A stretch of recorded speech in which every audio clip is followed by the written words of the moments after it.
All right, Miss Megan, I think this is a beginner move. Isn't this beginner? Definitely a beginner move. It's definitely a beginner move. What about this? Is this beginner? Oh, yeah. Do you know why it's beginner? Because it's based off of a basic inside turn, for crying out loud. So what we mean by that is, if you want to learn this move, building blocks that we need. First, we need to dance a basic inside turn. This is my basic inside turn from beginner class with my left hand, right, as the leader. But then we're going to do a free spin with Miss Megan. That's the second building block, free spin. And what do we have to do in the spin, Miss Megan, to make sure that my lead, I feel like it's good? We're going to close our feet and go straight down the line. So we walk, we are going to close, open, and turn back, and triple step. Right, so I'm monitoring that as the leader when I lead the first turn. I'm sort of picking up on the fact that the follower is nice and tight in those turns.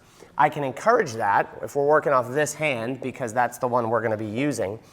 I want to encourage that by not taking Megan at this point down line. I want to rotate her right on the spot, because that's the first thing that I need to do right there, and then anchor back out of it. So the second part of this is roll in, roll out. 1, 2, 3, and 4, anchor step. So once we get to count 4, then we can lead the pop out, which is the next level of this. 1, 2, 3, and 4. And I feel like I've stepped on something. I haven't. So we can pop Megan out. So this goes a little bit off of basic timing where we use an and step. So if we do it back the other way. And I'm going to change what I do with my footwork because I think it's cooler, right? So 1, 2. I'm going to walk 3, 4. She turns in 3, 4. So she pops out and 5 and 5. Cool. That's the pop out. And you'll see this in Jack and Jill's, you know, and they'll do this and then they'll wobble, wobble and come back out of it. So that's the next part. But we're going to take this a level further. We're going to go 1, 2. I walk 3, 4. Megan feels like a little restriction. I take this hand right here. I like to use the back of my hand to roll her and catch her, right? So if we rewind, I'm using the back of my hand to roll and catch her. Now I still have the right hand. Let me rewind you all the way back in, right? My left foot's free. She closes her feet for and we step for 5, right? That's the next part. Then we'd hit, the easiest part is to step across for 6, free spin her 7 and 8, 9 and 10. So let's look at that this way then the other way.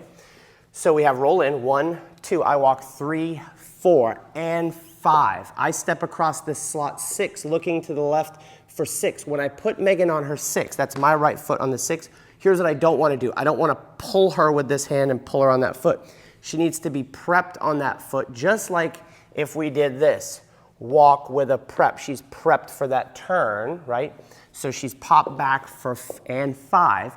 I step across the slot for 6. I'm starting to look to the left because if you've ever ballroom danced, that's your window.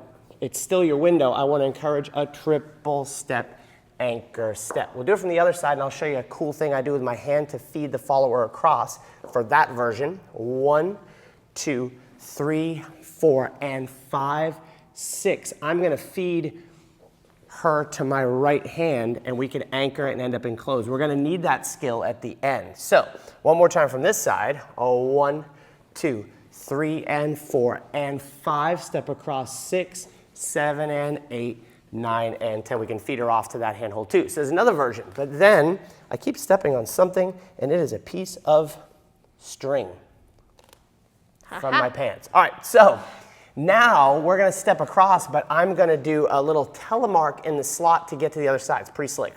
1, 2, 3, and 4, and 5, 6, 7, and 8. I'm going to continue 9 and 10 to get to the other side. So this is where that window, if you've ever taken a ballroom dance class, this is your window. So as we go around this telemark, it helps us get around. So if we go from this side, 1, 2, 3, and 4, and 5, 6. This is where she's on this foot. I haven't pulled her yet, right? She's fighting to be on that foot. I'm going to trade her to my right hand, triple step. And if I can do that quickly, I'm taking her right foot across the slot on this side as far as I can, right? My foot goes in between her feet. I'm already looking left. So now I go side, cross, side, side, cross, side to get to the other side. So from that position, there's 2 things that you're going to mess up in the footwork, or you're likely to mess up. 5, this is 6, 7, and 8. It's kind of weird. I have to step between her feet looking left. Now, where does the follower anchor? Away. Away. So as I go side, cross, side, Megan's working herself away. If this is a basic, she'd anchor away from me there. But I'm going to go side, cross, side, allowing her to be back on that foot. That's going to leave us in this position, which is going to lead us to the last part of this move. But let's look at the whole thing, then we'll show you the last part. So we go 1, 2, 3, and 4, and 5, 6, 7, and 8, 9, and 10, and walk, walk, under the arm, anchor, step. So the last part, we land in closed position. Let's go this way so you can see the chicken wing. Chicken wing. So again, leveling this up, from this position I can go 1, I prep Megan 2. There's a neat trick that we teach in West Coast Swing that we don't let our ballroom people do, which is in ballroom this hand stays up, right, because you don't want any weight and we need this frame. Same thing happens in West Coast Swing, but we allow her to follow me down. She's still not hanging on my arm, but we're going to keep that connection together. The reason why is it opens up this possibility.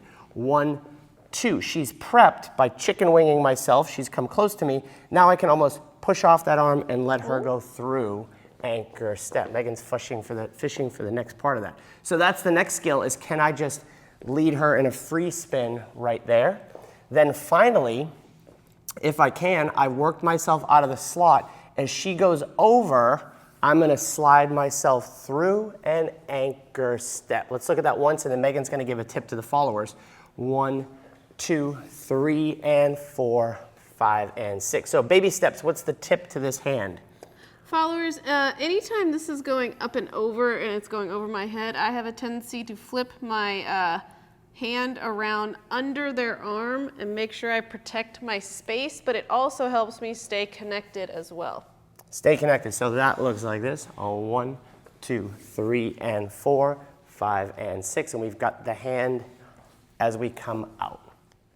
All right, if you're a West Coast Swing fan and you don't have our West Coast Swing ebook, you need to download it right here for free. It's 200 tips and tricks to help you level up your game in West Coast Swing. It's all clickable, linkable to the pages, super helpful. It took me forever to put together, and it's totally free. You can download it right here. Grab it, and we'll see you on the other side.